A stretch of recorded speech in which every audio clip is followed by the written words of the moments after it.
Matthew chapter 8. Again, I used the prompt Matthew chapter 8, and I'm using the same Google Gemini custom chatbot as I described in the preface video.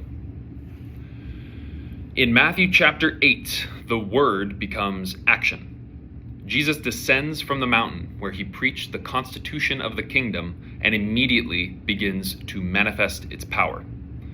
This chapter is a rapid-fire sequence of miracles: cleansing a leper, healing a centurion's servant, calming a storm, and casting out demons. Part 1. Who was Jesus?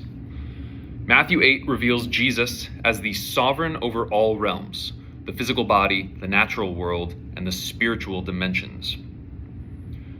The accessible king. By touching a leper, in verse 3, Jesus shows that he is not a king who fears contamination from the broken world. He is the one whose holiness is contagious. He doesn't become unclean by touching the leper becomes clean by touching him. The authority over nature. When he calms the storm, his disciples ask, "What kind of man is this? Even the winds and the waves obey him." Verse 27. This points directly to his divinity, as in the Hebrew Bible, only Yahweh has the power to still the raging seas. Psalm 107, verse 29. The inclusive Messiah. By praising the faith of a Roman centurion, a Gentile oppressor, Jesus identifies himself as a king whose kingdom transcends national and ethnic boundaries. Part 2. What was his mission?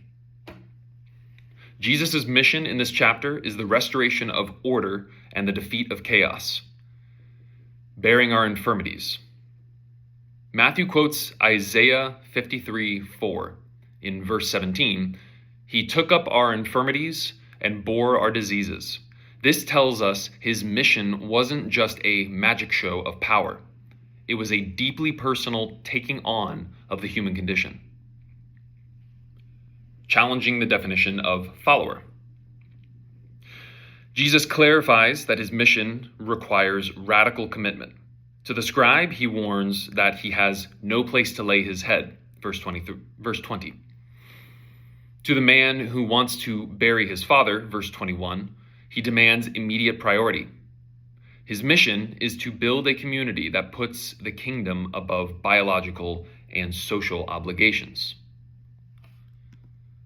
Liberation from the demoniac.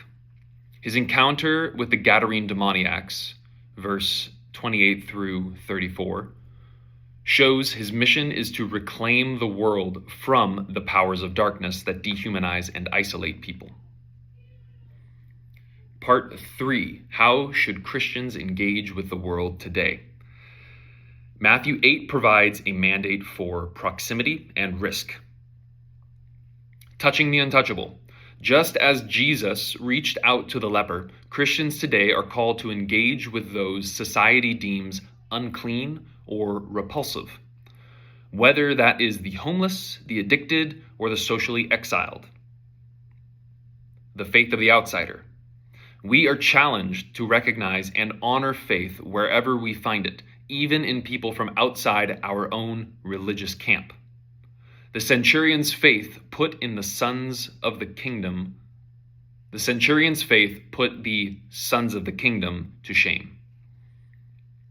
Calm in the chaos. Engaging the world involves being the non-anxious presence in the boat. When culture is in a storm of fear or division, Christians are called to live out of the authority and peace that Jesus provides. Modern America exemplifying Jesus. An example of this is seen in medical missionaries and healthcare workers who serve in high-risk environments. When doctors or nurses choose to work in clinics for the uninsured, or when people like those during the AIDS crisis or more recent pandemics choose to touch and care for the sick while others fled in fear, they are exemplifying the Matthew 8 Jesus. They are choosing proximity to suffering over personal safety. Another example is the foster father or mentor who takes in a troubled youth, the modern equivalent of the wild demoniacs, whom society has given up on, seeing the person beneath the demons of trauma and behavioral issues. 5. Modern America, the antithesis. The antithesis is found in the not in my backyard mindset and the Gerasene economy, valuing property over people. At the end of the chapter, the people of the region beg Jesus to leave because his miracle, the pigs running into the sea, cost them their livestock. Verse 34. They preferred their pigs, economic stability, status quo, over the man who had been healed of demons. Modern America's antithesis. We see this when communities oppose shelters or low-income housing because they fear it will lower property values. When we prioritize the bottom line or our own comfort over the radical liberation and healing of a human being, we are the people of Gadarenes asking Jesus to leave because his presence is too expensive for our lifestyles.